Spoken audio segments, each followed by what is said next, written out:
오늘 우리에게 주신 하나님 말씀은 히브리서 4장 14절에서 16절까지 말씀입니다. 그러므로 우리에게 큰 대제사장이 계시니 승천하시는 이 곧 하나님의 아들 예수시라. 우리가 믿는 도리를 굳게 잡을지어다. 우리에게 있는 대제사장은 우리의 연약함을 동정하지 못하실 리가 아니요 모든 일에 우리와 똑같이 시험을 받으신 이로되 죄는 없으시니라. 그러므로 우리는 긍휼하심을 받고 때를 따라 돕는 은혜를 얻기 위하여 은혜의 보좌 앞에 담대히 나아갈 것이니라. 아멘. 할렐루야 찬양대에 찬양이 있겠습니다.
고맙습니다.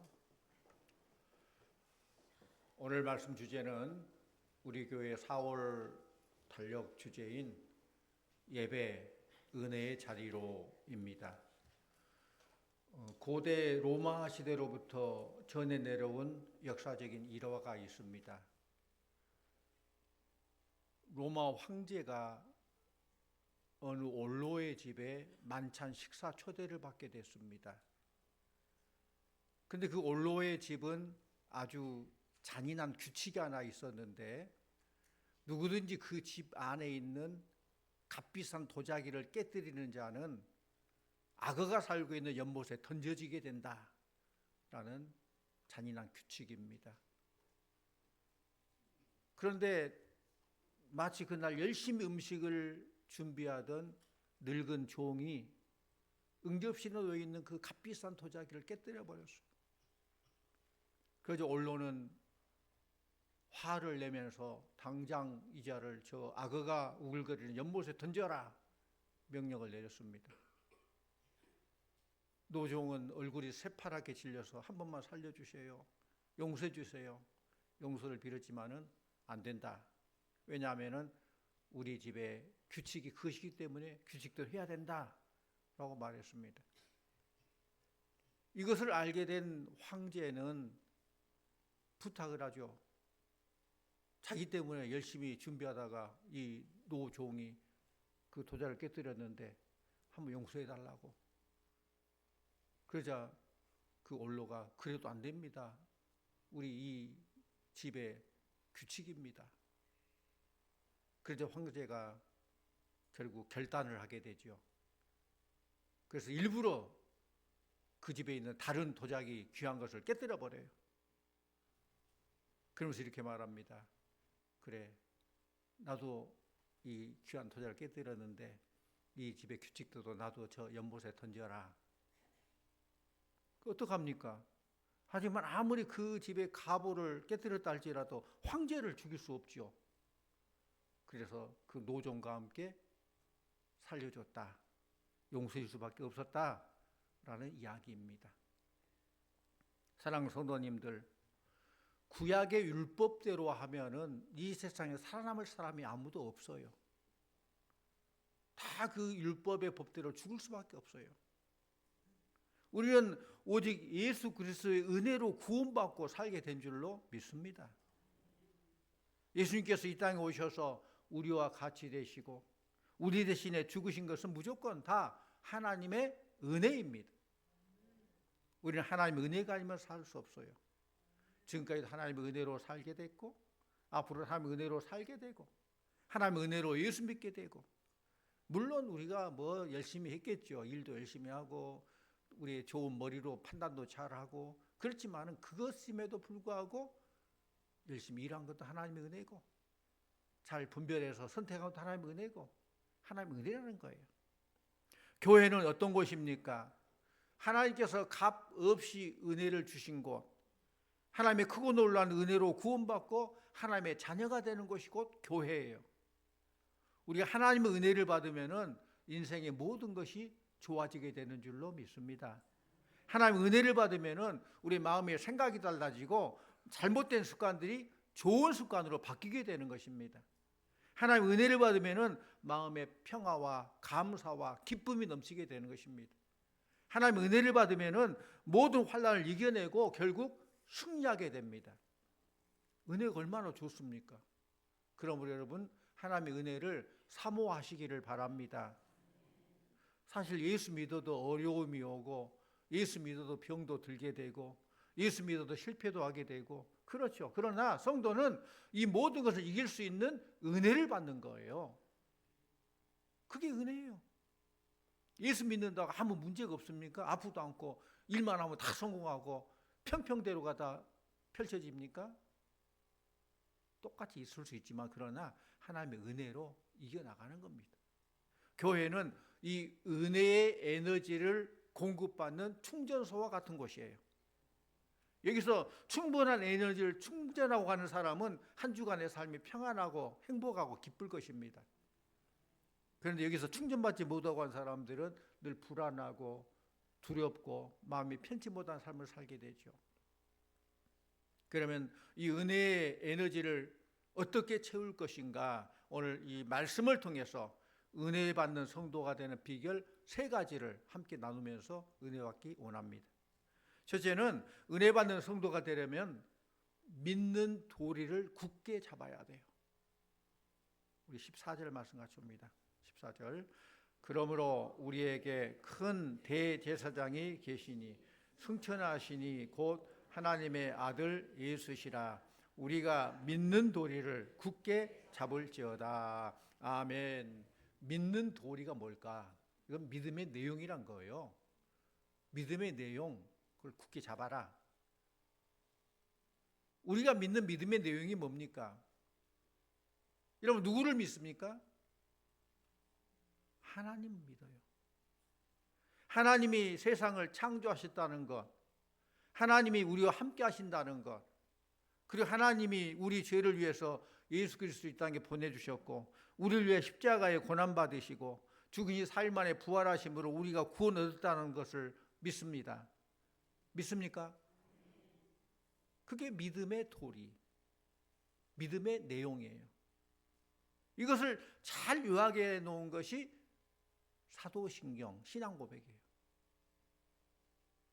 사도신경은 사도들의 믿음을 잘 정리해 놓은 것, 그래서 사도신경인데 그것을 우리가 받아들이죠. 옛날 사도들이 믿음의 신앙고백을 잘 정리했는데 그것이 하나님의 말씀과 전체 내용이 다 포함되어 있고 올바라요. 그래서 우리도 오늘날 우리의 신앙 고백으로 예배 드릴 때마다 사도신경을 사용하고 있는 것입니다.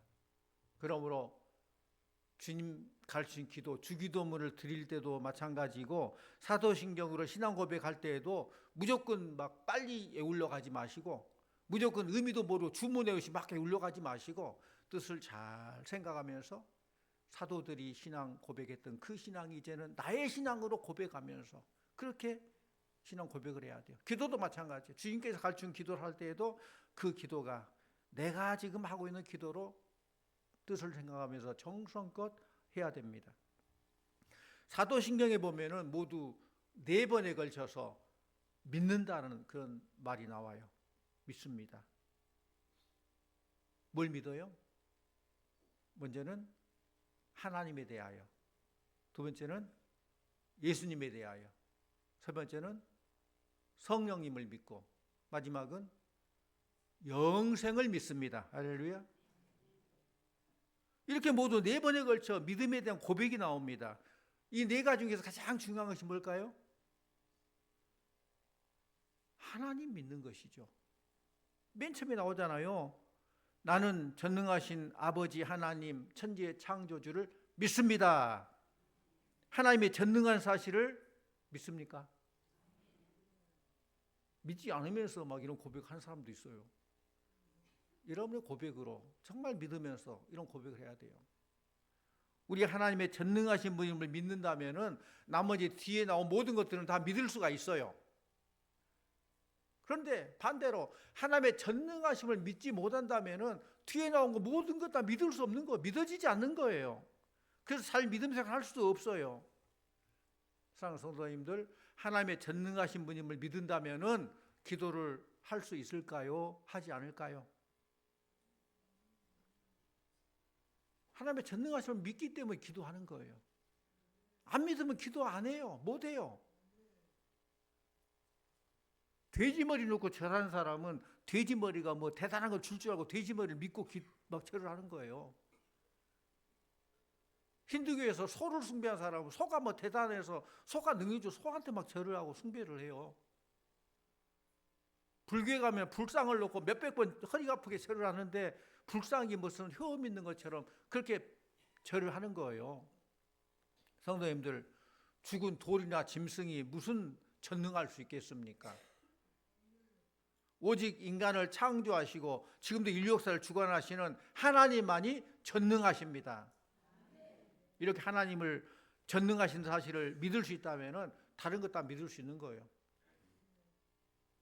정말로 내가 하나님 전능하심을 믿느냐?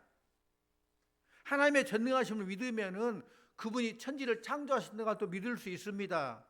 그분이 성령 통해서 처녀 마리아의 몸에서 예수님을 태어나게 했다는 것도 믿을 수 있고, 이 땅에 오신 예수님께서 수많은 기적을 행했다는 것도 믿을 수 있고, 예수님께서 죽으셨다가 다시 살아나신 것도 믿을 수 있고, 장차 우리도 죽었다가 부활하신 것을 믿을 수 있습니다. 다 믿을 수 있는 거예요. 그런데 반대로 하나님의 전능하심을 믿지 못한다면 하나님의 창조도 못 믿고, 예수님의 동정녀 탄생도 못 믿고, 부활도 못 믿고, 다 믿어지지 않는 거예요. 또한 이 성경에 나오는 수많은 기적들 다 믿을 수 없는 거예요.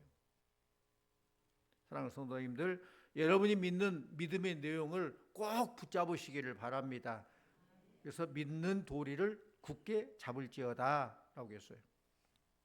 하나님의 전능하신 사실을 믿으시기 바랍니다. 그러면 그 어떤 어려움 속에서도 실망하지 않고 좌절하지 않고 포기하지 않고 어떤 고난과 역경도 이길 수 있는 것입니다. 내가 믿는 하나님 전능하신 분이고 그분이 나와 함께 하시는데 뭐가 두렵겠습니까? 하나님의 전능하심을 믿으면 두려움이 없어요. 그래서 사도 바울은 그런 고백하잖아요. 내게 능력 주신 자 안에서 내가 모든 것을 할 수 있느니라. 왜 기도가 안 나옵니까? 하나님의 전능하심을 믿지 못하기 때문에. 창조자 되시고 우리 아버지 되시는 분이 하나님을 믿는데 어찌 우리가 하나님께 기도하지 않을 수 있겠습니까? 그 약속의 말씀을 다 믿는데. 여러분이 믿는 믿음의 내용을 굳게 붙잡으시기를 바랍니다. 가장 핵심적인 믿음의 내용인 하나님이 전능하시는 사실을 잊지 마시고 전능하신 하나님을 믿는 믿음을 굳게 붙잡으시기를 바랍니다. 또 두 번째로, 은혜 받는 성도가 되려면 하나님으로부터 긍휼히 여기심을 받아야 돼요. 긍휼히 여긴다는 건 불쌍히 여기면 말아요.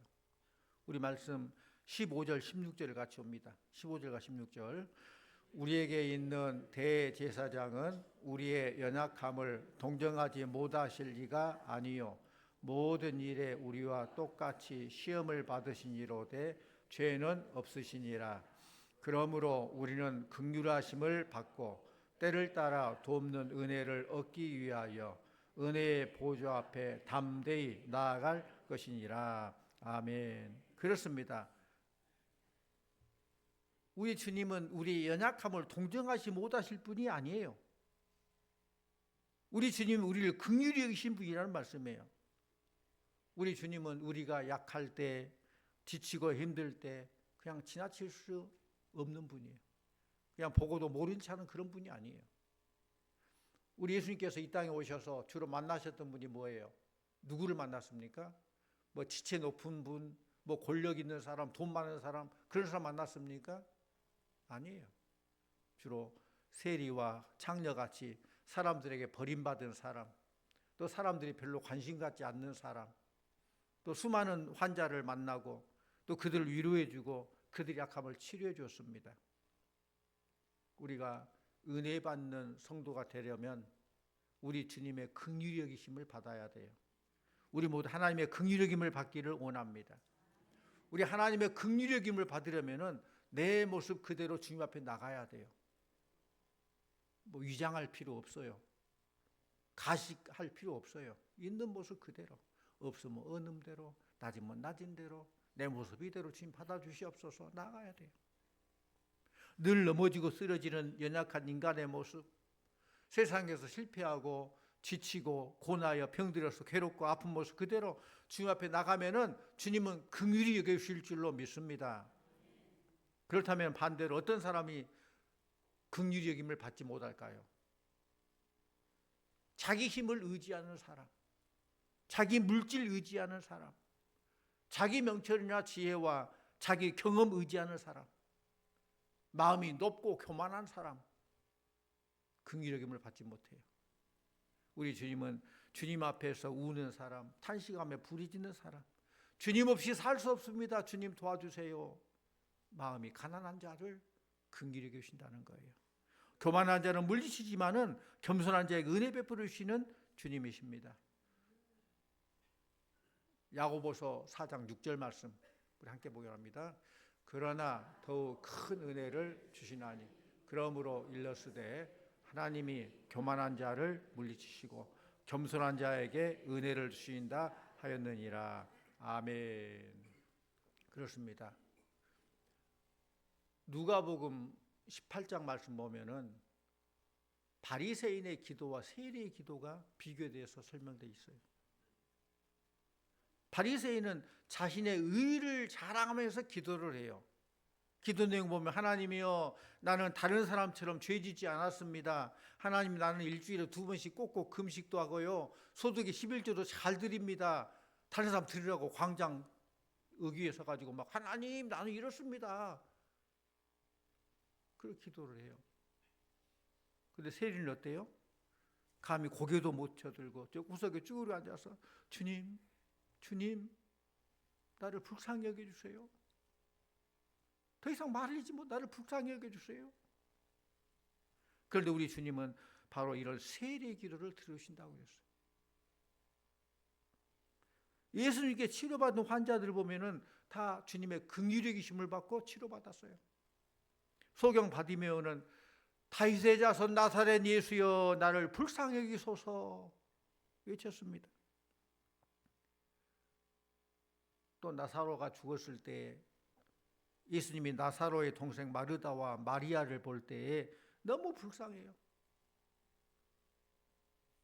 마르다와 마리아가 하나밖에 없는 그 오빠에게 소망을 두고 오빠가 그 가정의 든든한 방패였는데 오빠를 바라봤는데 오빠가 죽어버리니 얼마나 소망이 크면은 또 실망도 크다고 그렇잖아요.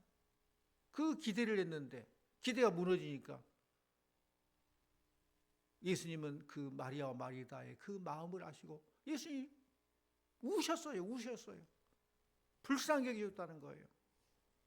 그렇습니다. 은혜 받는 비결은 하나님으로부터 긍휼히 여김을 받는 것입니다. 하나님께서 내가 도와줘야 되겠다, 나 없이는 안 되겠구나 하시면서 하나님의 도우심과 은혜 입은 여러분들 다 되시기를 축원합니다.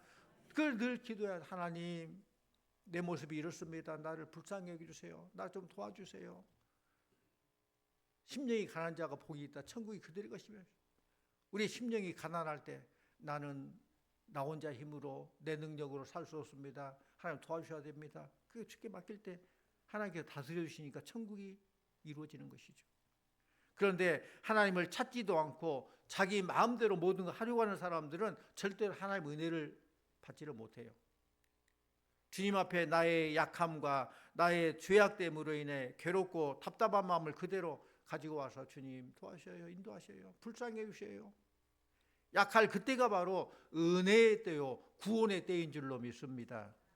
하나님 앞에 나의 약한 것 가지고 나아가 긍휼히 여김을 받을 수 있고 하나님의 은혜를 입을 수 있는 거예요. 마지막 세 번째로, 은혜 받는 성도가 되려면 은혜의 보좌 앞에 담대히 나아가야 돼요. 우리 16절 다시 한번 같이 봅니다. 16절.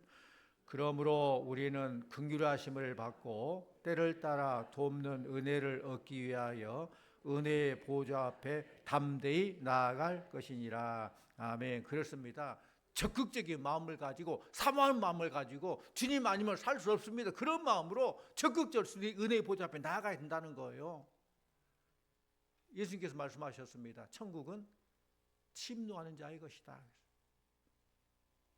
우리 마태복음 11장 12절 말씀 같이 옵니다.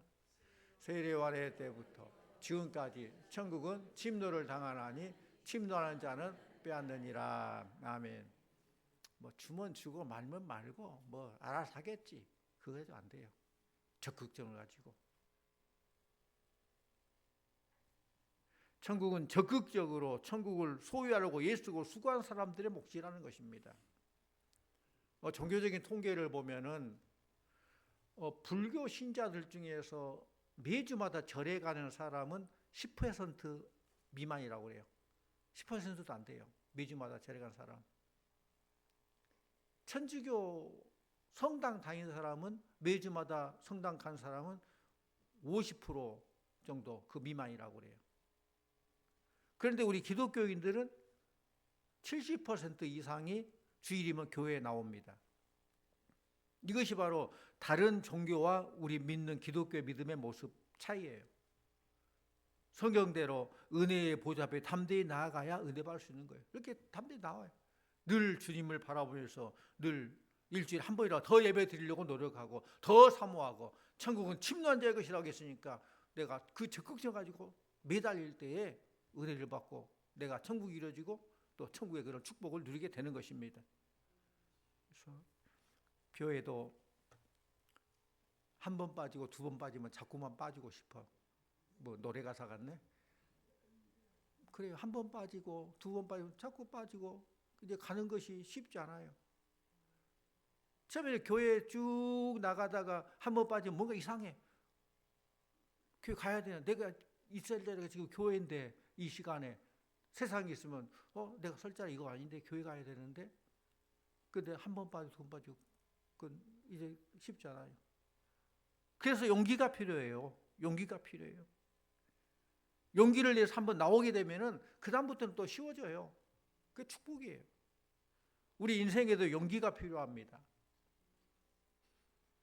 군인들 중에서 공수부대 대원들 보면 낙하산 그 훈련을 하는데 얼마나 두렵고 겁나게 했어요. 뭐 자주 하면은 쉽게 하겠지만은 맨 처음에 했다고 봅시다. 헬기에서 맨 처음에 뛰어내리는데 얼마나 두렵겠습니까? 용기가 필요해요. 그래서 처음에 한번 훈련하고 나면은 그 다음부터는 용기가 생기겠죠. 모든 게 용기가 필요합니다. 우리 정말 청년들도 마찬가지예요. 사랑하는 사람이 생기면은 그냥 짝사랑만 하고 소갈이 하지 말고 뭐 카톡을 하든지 전화를 하든지 해서 대시하시기를 바랍니다. 용기가 필요해요. 그냥 속으로만 하고, 물론 짝사랑은 돈은 안 들겠지만 그래도 결과가 없잖아요. 그건 그 용자가 미인을 얻을 수 있다고 그러잖아요. 또 새로운 정책을 만들고 새로운 일을 추진하는 지도자도 용기가 필요해요. 용기가 있어야 큰 일을 할 수 있습니다. 용기가 있어야 큰 꿈을 이룰 수 있습니다. 용기 없는 사람은 평생 아무것도 못해요. 왜? 시도하지 않으니까 뭐 나오는 일도 없겠죠. 아무것도 없겠죠. 전도도 용기를 내야 할 수 있어요. 쉽지 않아요. 맨 처음에 전도하고 생각해 보십시다. 저도 지금도 그런 경험이 지금 생각나는데, 전도를 해야 되는데 입이 안 떨어져요. 그래도 해야 된다 내가 결국 하게 되죠. 그런데 처음 할 때가 힘들고 두렵지, 나중엔 괜찮아요. 하게 돼요. 용기가 필요해요. 마음으로만이 아니라 용기를 내서 다가가시기를 바랍니다. 다가야 돼요. 성도님들, 역사상 가장 부유했던 사람 중 한 사람을 록펠러라고 하죠. 록펠러 많이 들어보셨을 거예요. 록펠러에게는 위대한 신앙의 어머니가 있었습니다. 록펠러 어머니가 자녀들에게 유언으로 남긴, 그래서 그냥 뭐 십계명이라고 말하는 그런 것도 있어요. 록펠러 어머니가 남긴 십계명 한번 띄우실래요? 자, 1 같이 옵니다. 1. 하나님을 가장 먼저 사랑하라. 2. 어떤 일에서도 하나님께 먼저 기도하라. 3. 수입의 11조를 하나님께 드려라. 4. 정직하게 돈을 벌어라. 5. 거짓말하지 말고 신용을 지켜라. 6. 빚을 지지 말고 성실하게 살아라. 7. 검소하게 살고 낭비하지 말아라. 8. 어려운 이웃을 도우며 살아라. 9. 교회를 사랑하고 충성하라. 10. 모든 일에 하나님께 감사하라. 아멘. 하나님 말씀은 아니지만은 신앙적으로 그렇게 유언을 남겼으니까 참 좋은 얘기죠. 록펠러 가정의 유산은 돈이 아니라 하나님 중심의 삶이었습니다. 어머니는 아들에게 이렇게 사업하면 성공할 수 있다, 출세한다, 그 비결을 가르치지 않고 하나님의 경외하는 삶을 가르칠 때에 그 믿음의 후손들에게서 그 믿음으로 세상을 움직일 수 있는 그런 놀라운 힘이 나타나고 그런 축복을 누리게 된 거예요. 세상적인 부자가 목적이 아니지만은 이런 신앙적인 유언을 받고 그 유산을 가지고 믿음 생활을 잘하게 될 때 세상적인 모든 것들은 보너스로 하나님께 다 주신다는 것이죠. 우리가 신앙생활을 한다는 것은 신앙의 용기를 가지고 산다는 것입니다. 세상에 살지만 세상에 동화되지 않고 신앙의 절기를 지키고자 하는 용기가 있을 때에 하나님께서 우리에게 은혜를 주시고 또 세상 사람들이 누리는 축복과 비교가 안 되는 더 크고 놀라운 영적인 복, 또 아울러서 이 땅의 복도 보너스로 다 허락해 주실 줄로 믿습니다. 사랑하는 성도님들, 전능하신 하나님을 믿는 믿음의 도리를, 믿음의 내용을 굳게 붙잡으시기를 바랍니다. 겸손하게 하나님 앞에 나와서 하나님으로부터 긍휼의 받는 우리 성도들 다 되시기를 바랍니다. 은혜의 보좌 앞에 용기를 내 나오시고 믿음을 지키기 위해서 용기를 가지고 은혜의 보좌 앞에 담대히 나아갈 것이니라. 이런 결단, 용기를 가지고 하나님의 크신 은혜를 마음껏 누리고 여러분의 평생의 삶 가운데 하나님께서 임마누엘 함께 하시고 믿음 안에서 늘 승리하는 우리 성도님들 다 되시기를 간절히 축원합니다. 기도합니다. 아버지 하나님, 오늘도 우리를 은혜의 보좌 앞으로 나오게 하심을 감사드립니다. 우리 예배가 형식이 되지 않게 해주시고 하늘의 은혜를 만나는 시간 되게 하여 주시옵소서. 습관이 아니라 하나님을 깊이 만나는 거룩한 만남이 되게 하여 주시옵소서. 주님, 우리 성도들이 예배의 자리에서 은혜 받고 회복이 되고 새 힘을 얻는 예배의 성공자들 다 되게 하여 주시옵소서. 예수님의 이름으로 기도하옵나이다. 아멘.